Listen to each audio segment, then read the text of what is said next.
And good day, guys, and welcome again to What We're Catching 360. I'm Mike V, and today I'm going to be showing you guys how I make the Rietvlei Trace and what I use. Again, this is just my take on it.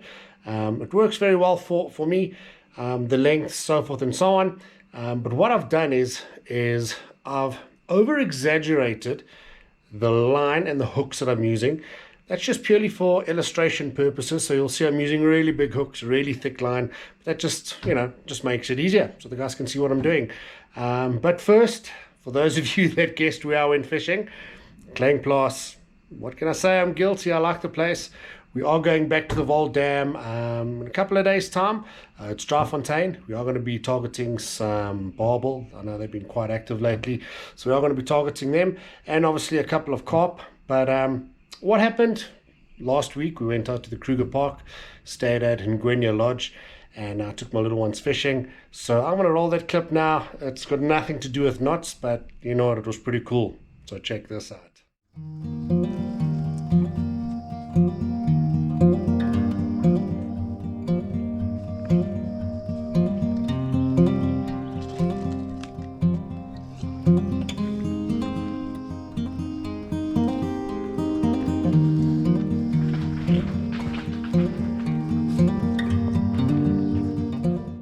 So we're at one of my very favorite places.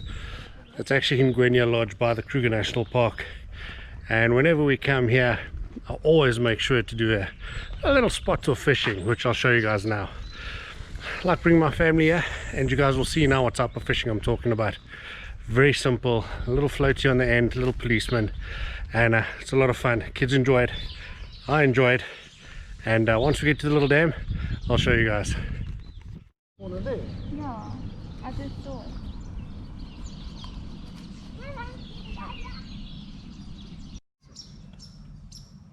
Daddy, can I do it? Okay, hold on, my boy. Let's cast it here. There you go.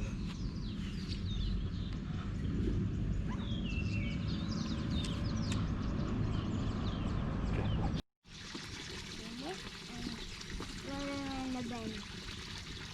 watch.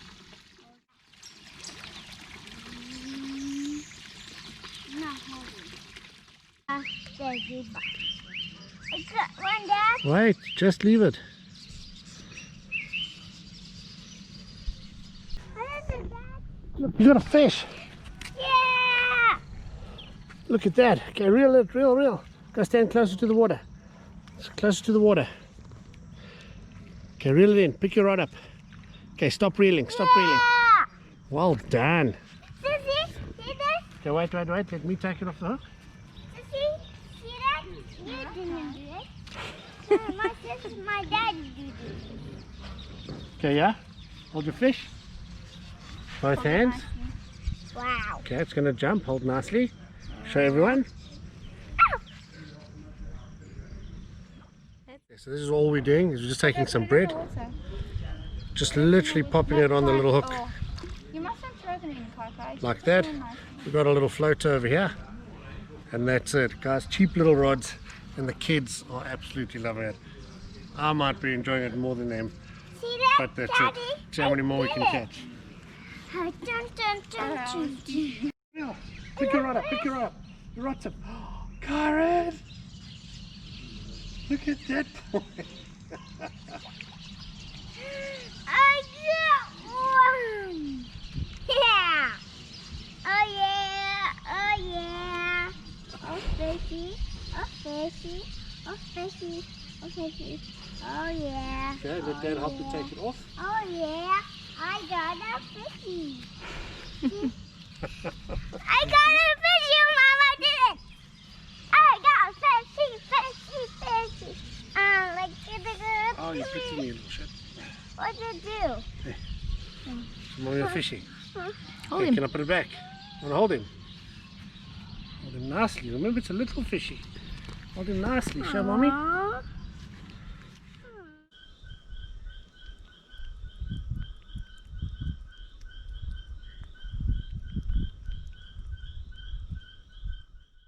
And how much fun's that? They had such a lot of fun. Simple, easy fishing. The kids loved it. I enjoyed it, and hey, it's just a lot of fun.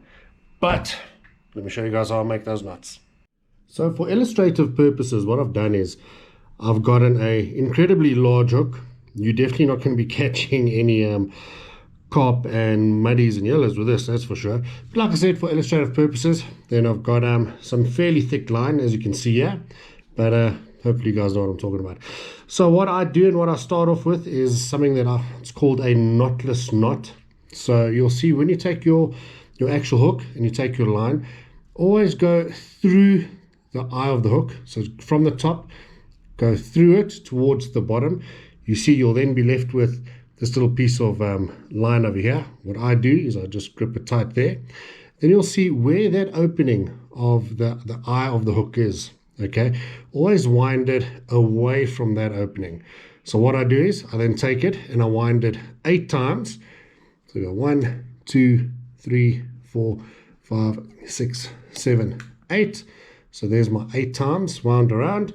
What I then do is I then take the other end of the line and I go from the bottom and I go straight up the eye of the hook.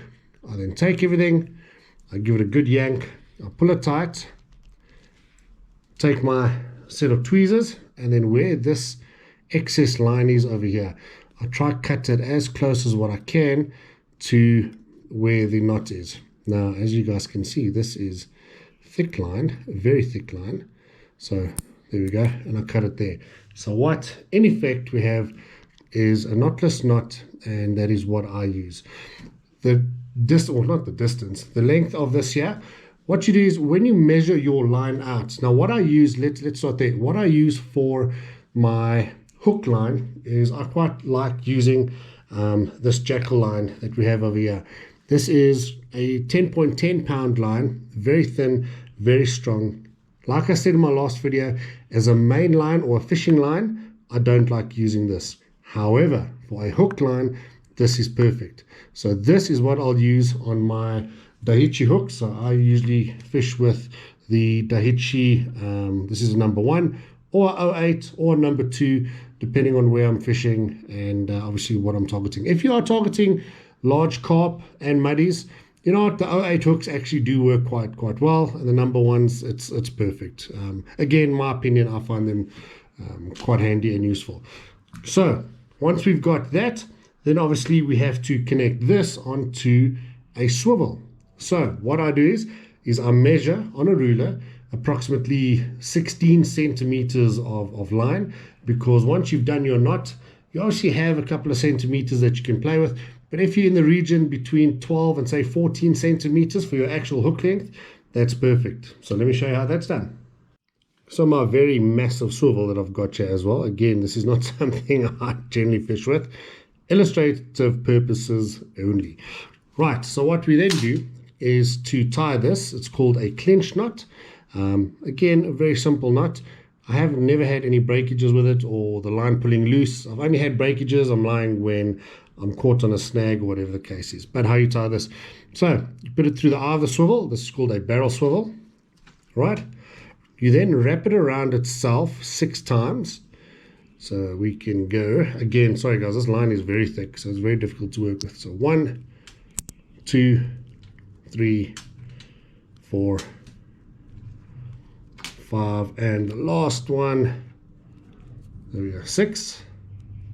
You then take this little end over here, and you'll see where your thumb has been, there's a little eye. So take that, and from the bottom, you pull it through, you push it through. Now, a very good tip that I can give you guys is wet this line, okay? Give it lubrication and moisture. The best way to do it, put a bit of spit on it, and then pull it tight. So, okay, I've now given it a bit of moisture. I'm not going to show you how I spit on it because, well, I'm just not going to do that. So then you take this, like I said, you put it through that bottom little loop over there. What I like doing then is just pull it tight a little bit. You can see it starts forming its little loops. Once it's there, I then take it and I pull it tight so it tightens around itself. Another good little tip is just take this in your mouth, in your teeth, and just pull it, yank it this way. It just tightens the knot a little bit more. And then you should be left with something that looks like this. Again, guys, this is not perfect. This is just illustrative purposes. I will do it on the actual line and all that now. Snip it there. Always leave a little bit of line that sticks out, because what I find, what happens with this is as you pull it, that little piece sometimes slips through, but what it does is it causes enough pressure and friction rather, and then it actually tightens up quite nicely. So then in the interim, or after all of that, this is what you are left with. Again, this is very over exaggerated, but purely for illustrative purposes. Right. This should then ultimately be, like I said, between 12 and 13 centimeters. You really don't want it any longer. When the smaller fish are biting, you can move this down, this actual hook line, you can move it and make it 10 centimeters. For some reason, if the smaller fish are biting, you just hook up a lot quicker. But generally, I keep it between 12 and 13, and that's perfect.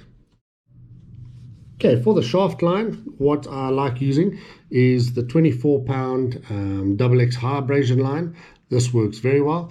How we start that off, or how I start that off, is I take a piece, I don't know how long that is, I take a piece like that, and then I fold it into a little loop, then I tie it twice, or loop it twice around itself. So you can see there, that's 1, 2 that I put it through. I tighten that, and this is then where this hooks onto my swivel, which is obviously hooked onto my main line. This you can cut quite nice and close to the actual knot, because this knot is fairly strong. Then what I'll do here, I'll measure this piece of line out. So this is your shaft line. I'll measure this out to approximately 30 centimeters. Obviously, once I've done tying the knots and all that on it, you should be left with about 28 centimeters worth of shaft line, and that is absolutely perfect. So for this example, I'm not going to measure it out, but you can see there, that's approximately, I would say, 30 centimeters. I would snip that, and then this is what I am left with. Now, on this, we have to add a couple of things. I'll explain to you now why we add that. So first of all, I have a little tube over here, or a little holder, and I've got my beads here. So I'll usually take 3 beads out, and I'll show you what we're using for. So firstly, you'll take a bead, and you'll pop it on your shaft line like this. Why? Because your barrel swivel is going to go onto that, and this just protects the actual knot from getting stuck into the eye of the barrel swivel. Then we're going to put a barrel swivel on. The size barrel swivel, and that I like using, is made by Kingfisher, and it's a size 12. I use a size 12 or a size 10. Really, it really doesn't make that much of a difference. These are quite cheap. It comes with 10 in a pack, and you know what, they work quite well. So let's take that out.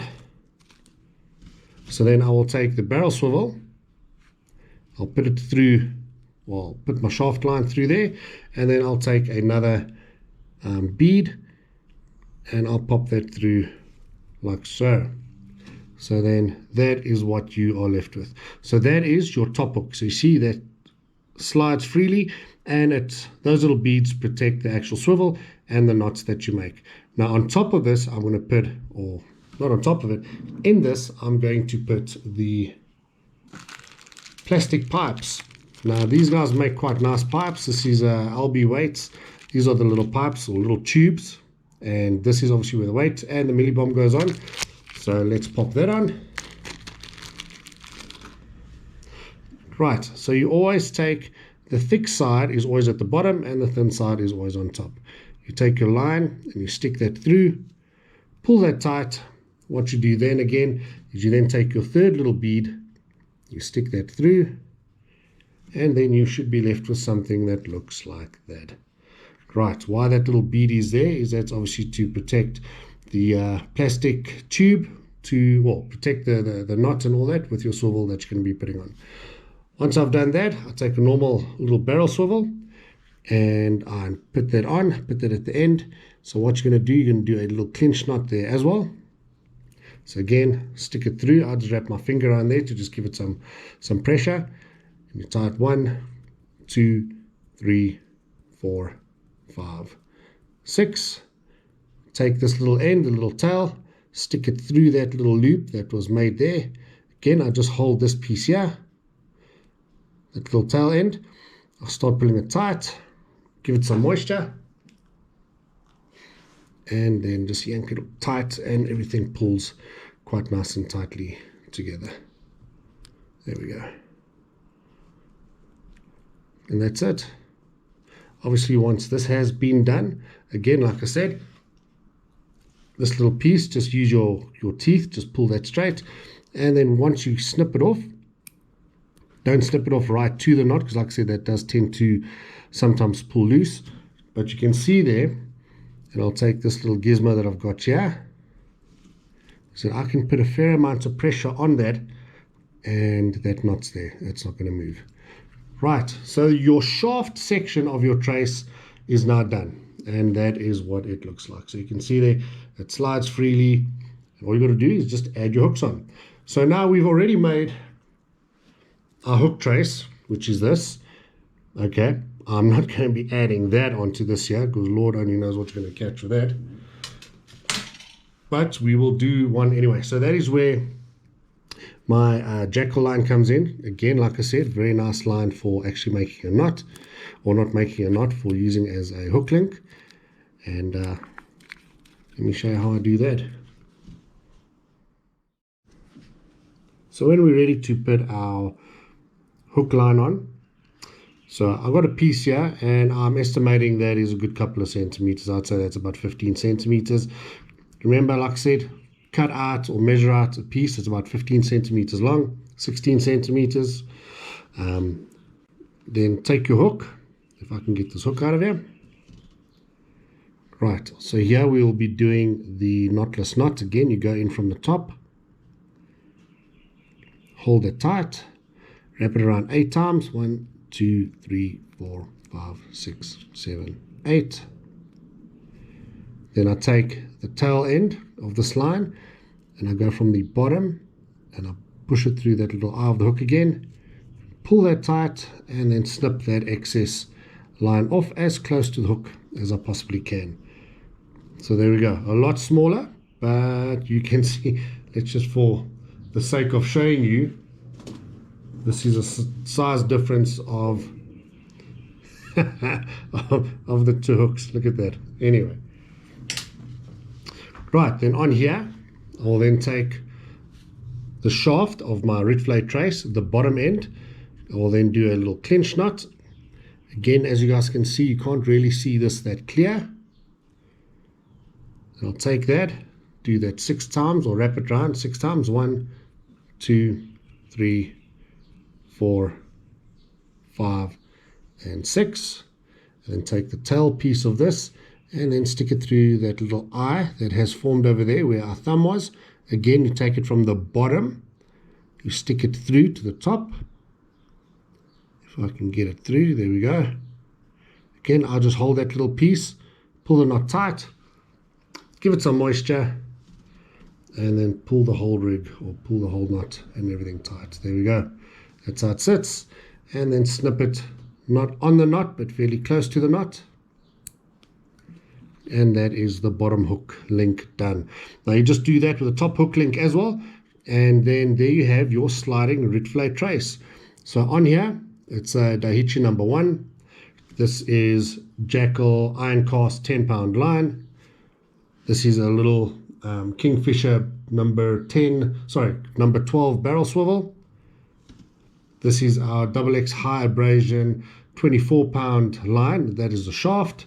So after you've done all of that and connected the bottom hook and the top hook, which you can see I've done there, and this is what you are roughly left with.